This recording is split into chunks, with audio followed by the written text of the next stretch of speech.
بسم اللہ الرحمن الرحیم۔ السلام علیکم۔ 5 عورتوں کو مرتے وقت تھوڑی سی بھی تکلیف نہیں ہوگی۔ وہ 5 عورتیں کون سی ہیں؟ جاننے کے لیے ویڈیو مکمل دیکھیں۔ نزا کے وقت مسلمان کو جو تکلیف ہوتی ہے اس پر اللہ رب العزت کی جانب سے نیکیاں عطا کی جاتی ہیں، جیسا کہ سنن ابن ماجہ میں بروایت حضرت عائشہ رضی اللہ تعالیٰ عنہ سے مروی ہے کہ رسول اللہ صلی اللہ علیہ وسلم ان کے پاس تشریف لائے، اس حال میں کہ ان کے پاس ان کا کوئی قریبی رشتہ دار موت کی سختی میں مبتلا تھا۔ رسول اکرم صلی اللہ علیہ وسلم نے مشاہدہ فرما کر حضرت عائشہ رضی اللہ تعالیٰ عنہ سے فرمایا، اپنے رشتہ دار پر غمگین نہ ہو، اس لیے کہ یہ اس کی نیکیاں ہیں۔ نیز حضرت عائشہ رضی اللہ تعالیٰ عنہ سے ہی اس مضمون کی روایت ہے کہ جب سے رسول اللہ صلی اللہ علیہ وسلم کی وفات کی تکلیف میں نے دیکھی، اب میں کسی مسلمان میت کی حالت نزا کی تکلیف کو اس کے حق میں برا نہیں سمجھتی۔ پس مذکورہ حدیث سے معلوم ہوتا ہے کہ نزا کے وقت ہونے والی سختی مرنے والے کی بدعمالیوں کا ہرگز نتیجہ نہیں ہوتی۔ مسلمان کے حق میں اس پر اجر و ثواب اور گناہوں کی معافی کی ہی امید رکھنی چاہیے۔ ناظرین، 5 عورتوں کو مرتے وقت تکلیف نہیں ہوگی۔ حضرت سیدنا عثمان غنی رضی اللہ تعالیٰ عنہ نے فرمایا تھا، دنیا میں 5 لوگ ایسے ہیں جن کو مرتے وقت تکلیف نہیں ہوگی، ان کی روح آسانی سے نکلے گی۔ حالت نزا میں انسان کی آدھی روح اندر ہوتی ہے اور آدھی روح باہر ہوتی ہے اور بندہ تکلیف میں ہوتا ہے۔ اس وقت انسان کو پیاس اتنی لگتی ہے کہ انسان یہ چاہتا ہے کہ سمندر کا پانی پی جاؤں، اور اگر بالفرض 7ویں سمندر کا پانی وہ پی بھی جائے پھر بھی اس کی پیاس کبھی ختم نہیں ہوگی۔ روح نکلتے وقت انسان کو جو تکلیف ہو رہی ہوتی ہے وہ ناقابل بیان ہے۔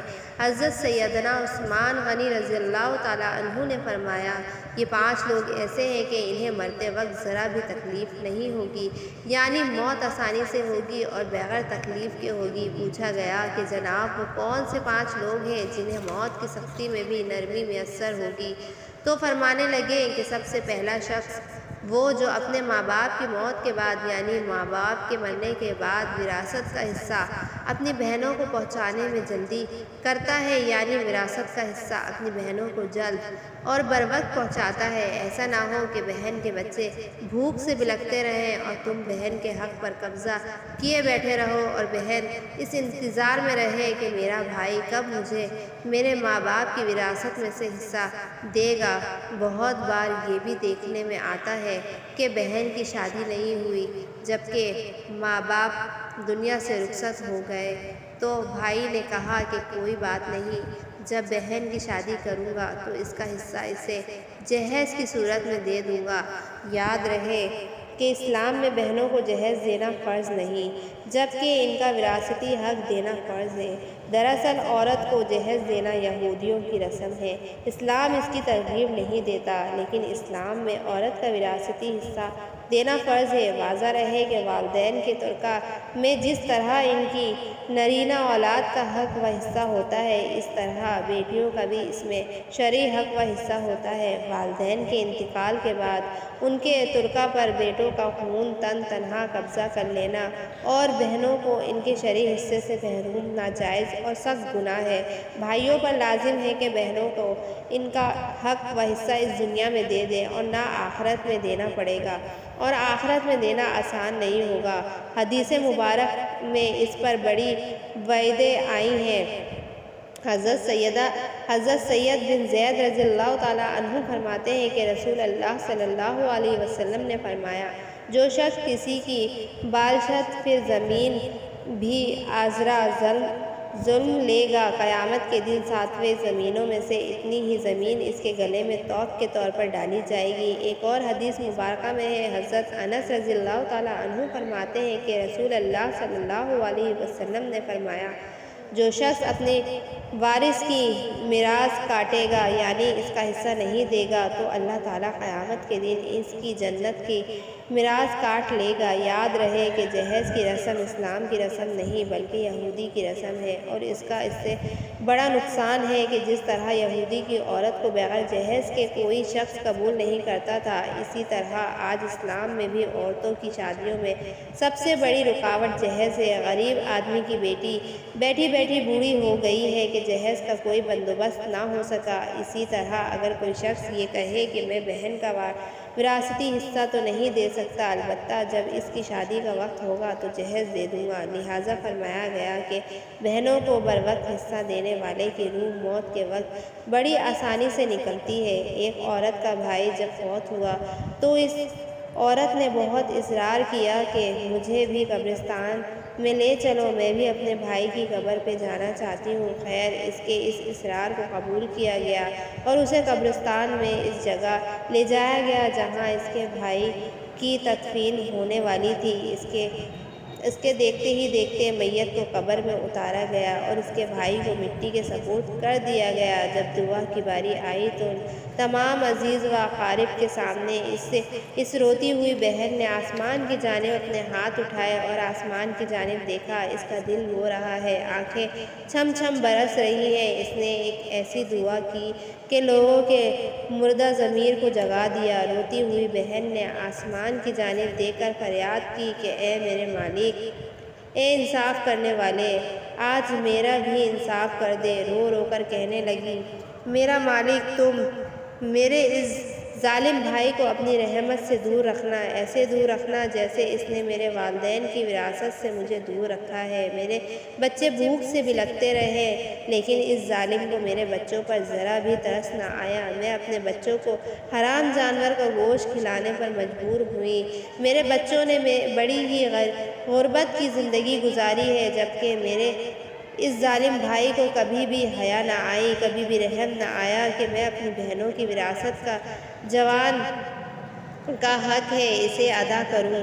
اے میرے مالک، تو آج انصاف کر دے اور جس طرح سے اس نے میری وراثت کے حق سے مجھے دور رکھا ہے اسی طرح تو اسے اپنی رحمت سے دور کر دے۔ تو ناظرین، صرف ایک لمحے کے لیے دل پر ہاتھ رکھ کر یہ سوچ کہ جب تم اپنی بہنوں کو ان کی وراثت کا حق نہیں دو گے تو کیا تمہاری بہنیں تمہارے لیے مغفرت کی دعا کریں گی یا جہنم کی دعا کریں گی؟ بہن کے لیے ظالم بن کے مرو گے یا مظلوم بن کے؟ ناظرین، بہن کا حق کھانا ایسا ہے جیسے خنزیر کا گوشت کھانا۔ دوسرا، وہ شخص جس کی روح مرتے وقت بڑی ہی آسانی سے نکلے گی۔ فرمایا، کثرت سے صدقہ کرنے والا شخص، یعنی ایسا شخص جو اللہ اور رسول صلی اللہ علیہ وسلم کی رضا کے لیے اپنے مال و دولت میں سے یوں صدقہ کرتا ہے کہ جب وہ اپنے ایک ہاتھ سے کسی کو دیتا ہے تو دوسرے ہاتھ کو پتہ بھی نہ چلے، یعنی دوسرا انسان وہ ہے جو کثرت سے صدقہ کرے گا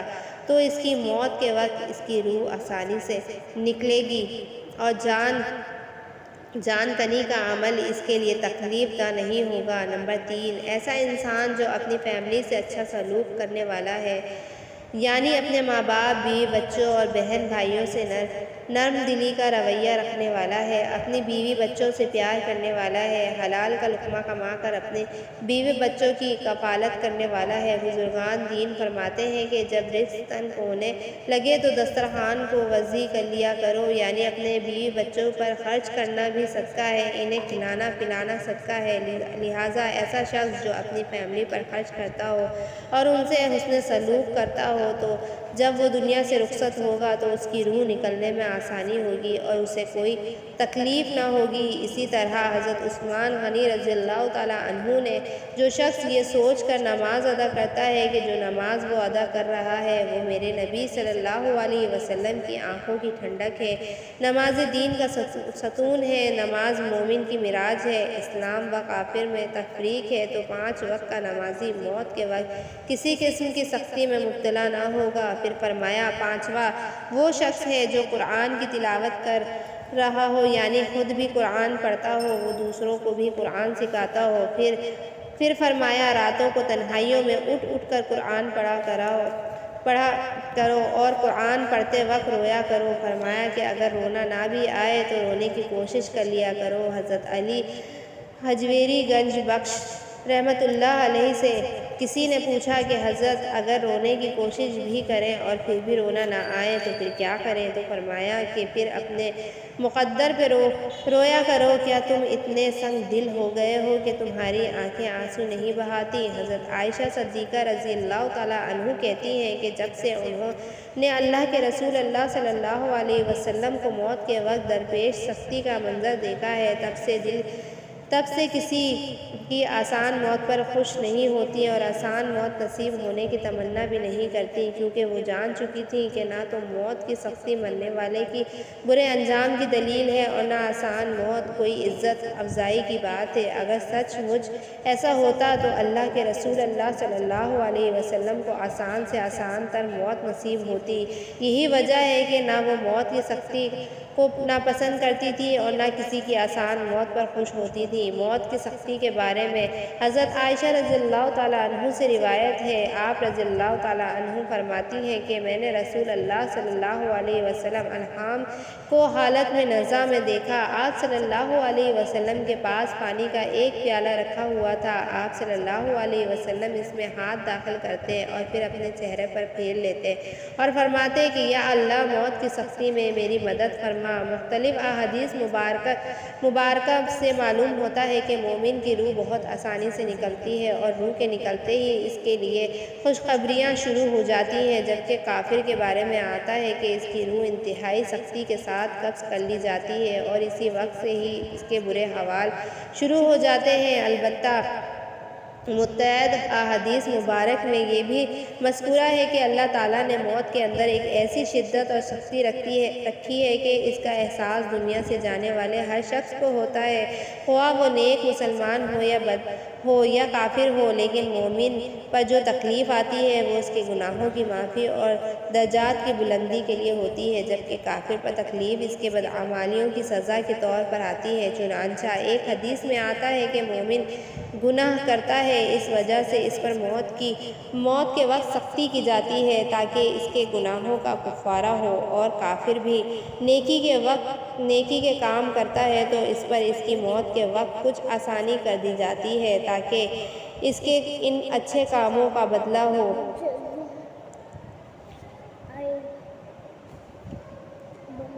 اس حدیث سے بات معلوم ہوتی ہے کہ ہر شخص کی موت اس کے دنیا میں کیے گئے اچھے اور برے اعمال کے مطابق ہوتی ہے، تاہم حضرت علماء کرام اور محسنین رحمہم اللہ نے یہ لکھا ہے کہ مومن کو جو بھی تکلیف ہوتی ہے، خواہ وہ تکلیف اس کے گناہوں کی بخشش کے لیے ہو یا اس کے درجات کی بلندی کے لیے ہو، وہ حالت نزاع عین روح نکلنے کے وقت سے پہلے ہوتی ہے، اور جب اس کی روح نکل رہی ہوتی ہے تو اس وقت اللہ تعالیٰ اس کے تمام تکلیف کو دور فرما کر سہولت اور آسانی سے روح قبض کر لیتے ہیں اور آنے والے مراحل بھی آسان فرما دیتے ہیں۔ واللہ عالم۔ اللہ پاک سے دعا ہے کہ ہم سب مسلمانوں کی موت کے وقت کی سختیوں کو دور فرما کر ہمارا خاتمہ ایمان پر نصیب فرمائے، آمین۔